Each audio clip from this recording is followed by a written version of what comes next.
नमस्कार। इस वक्त हमारे साथ मौजूद है भारतीय जनता पार्टी के कार्यकारी अध्यक्ष वीरेंद्र सचदेवा जी। तो आज की जो मीटिंग हुई है आरडब्ल्यू की, उस सिलसिले में आज बात करेंगे। वीरेंद्र जी, जैसे आज की जो मीटिंग हुई है आरडब्ल्यू की, काफ़ी पब्लिक अपनी आरडब्ल्यू मीटिंग्स में काफ़ी समस्या रख रही है, तो इन समस्या का सॉल्यूशन किस तरह होगा सर? देखिए, न्यू दिल्ली फेडरेशन ऑफ आरडब्ल्यूज ने ये मीटिंग कॉल की थी और यहाँ पर Safdarjung, green park, east of Kailash, GK, Paharganj और भी कोटा मुबारकपुर, कई स्थानों से आरडब्ल्यूज के प्रतिनिधि आए थे। और उन सबकी जो समस्याएं हैं वो समस्या ऐसी है जिसके लिए लगातार प्रयास करके उनको दूर करने की कोशिश हम करेंगे। और हमने उनको आश्वस्त किया कि उनकी समस्या के साथ हम खड़े हैं और जो भी भारतीय जनता पार्टी से उनको मदद चाहिए वो पार्टी मदद करेगी। तो जो ये समस्या सर, किन किन तरह की समस्या निकल के आ रही है? देखिए, कुछ चीज़ें ऐसी हैं जो कोर्ट के हस्तक्षेप से ठीक हो सकती हैं, तो उसका निवारण तो उसी तरह से होगा। लेकिन जो उनकी छोटी छोटी और समस्याएं हैं, कुछ बिल्स की प्रॉब्लम है, किसी के इंडिविजुअल कुछ प्रॉब्लम है, तो उनको सुनने के बाद उसका निवारण करेंगे। सर, आप जैसे वीरेंद्र सचदेवा जी, आप जैसे अध्यक्ष हैं, तो आपके नेतृत्व में कैसे चल रही है पार्टी इस समय? पार्टी बहुत बढ़िया चल रही है। पार्टी किसी का नेतृत्व नहीं होता हमारे यहाँ ना, एक रूपता नहीं होती हमारे यहाँ। जो भी डिसीजन होते हैं सामूहिक होते हैं और निर्णय भी सामूहिक होते हैं। तो यहाँ पार्टी सबको साथ लेके चलती है, इसलिए पार्टी अपना काम अच्छा कर रही है। सर, 24 की क्या तैयारी चल रही है इस समय? 24 में 7 लोकसभा हम जीत रहे हैं। लिख लेना इसको, आपकी अरविंद केजरीवाल की तरह कागज पर नहीं लिख रहा हूँ। काफ़ी पुरानी फेडरेशन है, हम इसमें लगातार कोई ना कोई समस्याएं उठाते रहते हैं और अलग अलग फोरम से लोग, पार्टी से भी लोग आते रहे हैं और हम अपनी प्रॉब्लम्स को पूरी कोशिश करते हैं कहीं ना कहीं सिरे चढ़ाएं, उसका सॉल्यूशन करें। सर, जो आरडब्ल्यू की मेन प्रॉब्लम है होती है, उसमें काफ़ी दिक्कतें आती है। मल्टीपल यहाँ पर बहुत सारी संस्थाएं हैं, उसकी वजह से दिक्कत आती है। तो आप लोग क्या मांग करते हैं? देखिए, सबसे पहली मांग तो हमारी ये है कि तीनों फंड जो हैं, एनडीएमसी, सीपीडब्ल्यूडी और एमसीडी को कंसोलिडेट करके एक फंड करें। अब एनडीएमसी के पास एशिया का सबसे बड़ा बजट है, एमसीडी का एरिया इतना लार्ज है, उसका बजट कम है, सीपीडब्ल्यूडी का अलग बजट है और सबको समस्याएं दिल्ली की सॉल्व करनी है। जब दिल्ली की समस्या सॉल्व करनी है तो बजट एक क्यों नहीं, बजट अलग अलग क्यों है वहाँ पे? अब एनडीएमसी के पास इतना बजट है, एमसीडी कहता है हमारे पास उतना बजट नहीं है जितना बजट हमारे को चाहिए होता है। तो अगर ढंग से इसको सोचा जाए और इसके बारे में कोई अच्छी चीज़ निकले, पहले बजट एक करके, और अल्टीमेट गोल क्या है, पूरी दिल्ली को ठीक करना है ना, तो दिल्ली को ठीक करने के लिए बजट तो चाहिए। तो अलग अलग बजट क्यों है, एक क्यों नहीं? ये संस्थाएं तीन क्यों है यहाँ? आज बीजेपी के अध्यक्ष आए थे, आप उनसे किस तरह का रहा? नहीं, उनसे पॉजिटिव रहा, क्योंकि हम इनको जानते हैं कि वो ग्राउंड रियलिटी से जुड़े हुए इंसान हैं, वो ज़मीन से जुड़े हैं। आज उन्होंने बताया भी, जैसे आरडब्ल्यू के प्रेसिडेंट रहे हैं, तो उनको सारी आरडब्ल्यूएस की प्रॉब्लम से पूरी तरह अवगत थे और वो जानते थे कि किस तरह इसका हल होता है। और हमारे को ये मालूम है कि हमारी कम से कम आवाज़ ऊपर तक उठा सकते हैं। अगर हम कुछ इसके अंदर आंदोलन खड़ा करें तो आंदोलन का नेतृत्व भी हम चाहें तो, अगर वो करना चाहें तो करें, क्योंकि लेकिन बेसिकली होना चाहिए प्रॉब्लम सॉल्व होना। उनको हमने थोड़ा सा हाईलाइट करने की कोशिश करी है। उनमें सबसे पहले थी water bill problem. Taxes are very high, taxes जो है इतने ज्यादा आए हैं। अभी अनिल सरीफ जी ने मेरे को कई सारी चीजें दिखाई यहाँ पे, और इलेक्ट्रिसिटी बिल की भी, वाटर बिल की भी। ये ऐसे इश्यूज हैं जो हर आम आदमी को तंग करते हैं, क्योंकि वो आदमी की आमदनी से जुड़ा हुआ होता है और कमर्शियल में बहुत ज्यादा। क्योंकि एक एग्जांपल मैं क्लब का देता हूं, हमने एमसीडी का प्रॉपर्टी टैक्स दे दिया, प्रॉपर्टी टैक्स आया, आज आपका इतना था, कल इतना था, आपका ये शेड आज लग गया। तंग करने के लिए बहुत डिपार्टमेंट है। अगर इस क्लब को चलाना हो तो आसान काम नहीं है चलाना। इसको चलाने के लिए भारद्वाज जी ने अपने रिसोर्सेज लगाए, लगातार ये और सरबजीत वहां पे गए हमारी कमेटी की तरफ से और सॉल्व करके आए। उसके बाद एक और आ गया, कितना ब्यूरोक्रेटिक हर्डल है। लेबर डिपार्टमेंट से एक नोटिस आ गया कि 1% टैक्स जो है आपकी बिल्डिंग के ऊपर हम भी लगाएंगे लेबर फंड का, जिसका हमें पता ही नहीं। 2002 में इंप्लीमेंट हुआ है और आपका इतना टैक्स बन गया, आ जाओ बात करो। इतनी सारी हर्डल, एक विंडो के नीचे कोई काम हो ही नहीं रहा। एक आप डिपार्टमेंट से निपटते हो, दूसरा डिपार्टमेंट तक करने को आ जाता है आपको। और ठीक है, ऑपोजिशन हर जगह होती है, हमारे लिए भी कई लोग होंगे ऑपोजिशन में जो इस तरह की हरकतें करते रहते हैं, कंप्लेंट डालते रहते हो।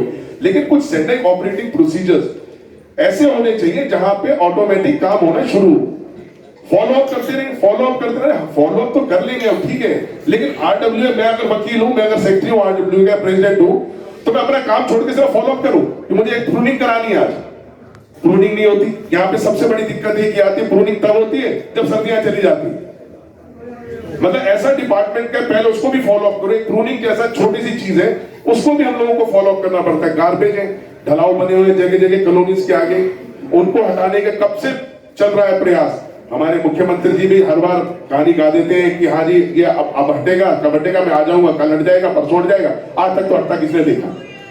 जल बोर्ड की कितनी समस्या है, ड्रेनेज की कितनी समस्या है, बैकलेन्स के अंदर। आज एक बैकलेन रिपेयर होती है, रिपेयर होने के बाद ड्रेनेज वाले आते हैं उसको तोड़ देंगे। क्योंकि रिपेयर हो गई है, बड़ी मुश्किल से जाके काउंसलर को इनको पकड़ के जैसे मर्जी वो एक ड्रेनेज का काम होता है अपने अपने फंड से, दूसरे दिन वो आते हैं जी वो तोड़कर चले जाते हैं और प्रॉपर रिपेयरिंग उसकी नहीं होती। ऐसी कितनी समस्या, जो सबसे बड़ी समस्या अभी जो हर लोग फेस कर रहा था वो स्ट्रीट डॉग्स की। कितने बच्चों को, मेरे को ध्यान है, मेरा बच्चा एक बार घर से बाहर निकला, इतनी बुरी तरह काट लिया था डॉग ने उसको वहां पे, और स्ट्रीट डॉग था, पर उसका कुछ कर ही नहीं सकते। उन्होंने क्या किया, स्टरलाइज करके वापस वहीं छोड़ दिया। आप उसे मार नहीं सकते, आप उसको छू नहीं सकते, आप छू लोगे तो आप पे पर्चा दर्ज है। ऐसी कितनी ऐसी समस्याएं हैं कि जिनका निवारण करना बहुत जरूरी है, और इसीलिए आज आरडब्ल्यूएस के बीच में सचदेवा साहब आए हैं, और जो वो अपनी तरफ से कर सकेंगे बेस्ट। हमारे को तो मालूम है कि एफर्ट से ही काम होगा, एश्योरेंस और प्रॉमिस से कभी काम नहीं होता। कोई आदमी कोशिश करता है तो कहीं ना कहीं उसका रिजल्ट दिखाई देता है। राधिका ने कई चीजों में कोशिश करी, हमारे साथ लग के कई चीजों में रिजल्ट हमारे पास आया भी उस समय, लेकिन उसके अलावा इतनी सारी समस्या थी कि उसका रिजल्ट निकल ही नहीं पाता था, क्योंकि ब्यूरोक्रेटिक हर्डल्स बहुत है। इतना ब्यूरोक्रेटिक हर्डल है, उसको इतनी पावर है कि वो 1 रुपया भी टैक्स लगा सकता है, वो 1 लाख रुपए भी टैक्स लगा सकता है। कोई उसका स्टैंडिंग ऑपरेटिंग प्रोसीजर, सब कुछ उसके हाथ में। तो इसलिए मैं अब ज्यादा समय ना लेता हूं, क्योंकि मेरे को विवेक ने बताया कि शायद सचदेवा साहब ने जाना, हाँ पहले बोलेंगे। तो सचदेवा साहब ने मुझे बताया अभी विवेक ने कि उनके 2 कार्यक्रम और भी लगे हुए हैं, और उतना कीमती समय में से निकाल के उन्होंने हमें टाइम दिया है। तो पहले मैं आउटर दिल्ली से डिस्ट्रिक्ट प्रेसिडेंट है विनय रावत जी। विनय जी, आज की जो इंटरेक्शन, जो मीटिंग हुई है आरडब्ल्यू को लेके, काफ़ी मतलब समस्या रखी है अपनी आरडब्ल्यू लोगों ने, तो आज की मीटिंग को लेके क्या एजेंडा है सर? आज यहाँ पर जो हमारे न्यू दिल्ली जो आरडब्ल्यू फेडरेशन है, इनके सभी आरडब्ल्यू के लोग यहाँ पर आए हुए थे, और उन्होंने हमारे जो दिल्ली प्रदेश के कार्यकारी अध्यक्ष वीरेंद्र सचदेवा जी, उनके सामने अपनी बातें रखी, समस्याएं रखी हैं। उन्होंने मुझे भी बुलाया हुआ था, क्योंकि मैं एमसीडी काउंसलर भी रहा हूं और पार्टी संगठन से तो जुड़ा हुआ हूं, 2 बार डिस्ट्रिक्ट प्रेसिडेंट रहा हूं, जोन चेयरमैन रहा हूं। तो मैं इस तरह की जो समस्याएं आ रही थी, उन समस्याओं के बारे में मुझे मेरा अनुभव है। मतलब लगभग सर जो प्रॉब्लम्स जैसे बिजली को लेके है, वो तो तकरीबन पूरी दिल्ली की समस्या है, जो समस्या आ रही स्ट्रीट डॉग को लेके, और लगभग ये एमसीडी के अधीन आता सर ये जी। तो किस तरह इसका निपटारा हो सकता है? एमसीडी इस पर काम कर रही है और अच्छा काम कर रही है, उनके लिए एक व्यवस्थाएं बना रही है, और बड़े गंभीर उस पर लगी हुई है। अब तीनों एमसीडी इकट्ठी हो गई हैं, पहले फंड्स की प्रॉब्लम होती थी, अब तीनों एमसीडी इकट्ठी हुई तो ये काम आगे बढ़ेगा। और मैं आपको बताना चाहता हूँ आपके चैनल के माध्यम से, दिल्ली के अंदर जो हमारा पीरागढ़ी वार्ड है, जो पीछे अब जो गुरु हरकिशन नगर के नाम से वार्ड है, वो दिल्ली का एक आदर्श वार्ड है, मॉडल वार्ड है। उस वार्ड के अंदर 5 कंपैक्टर मशीनें लगी हैं जो कूड़े के निस्तारण के लिए। कहीं पर भी कोई ढलाव मुक्त वार्ड है वो, और उसमें कोई ढलाव डिब्बा कुछ भी नहीं, कहीं कूड़ा देखने को नहीं मिलेगा आपको।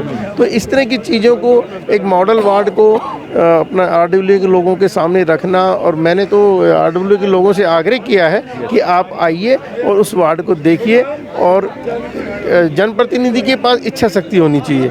मैं देखता हूँ बहुत सारे जनप्रतिनिधि कहते हैं कि ये हमारे अधीन नहीं है, वो फलां जो दिल्ली सरकार के फलां डिपार्टमेंट हमारे अधीन नहीं है, सेंट्रल गवर्नमेंट के हमारे अधीन नहीं है, लेकिन ऐसा नहीं है। जनप्रतिनिधि जनता की बात कहने के लिए, विषय रखने के लिए होता है, और सभी जितने भी कार्यपालिका के डिपार्टमेंट हैं वो सारे ही उनके अधीन होते हैं।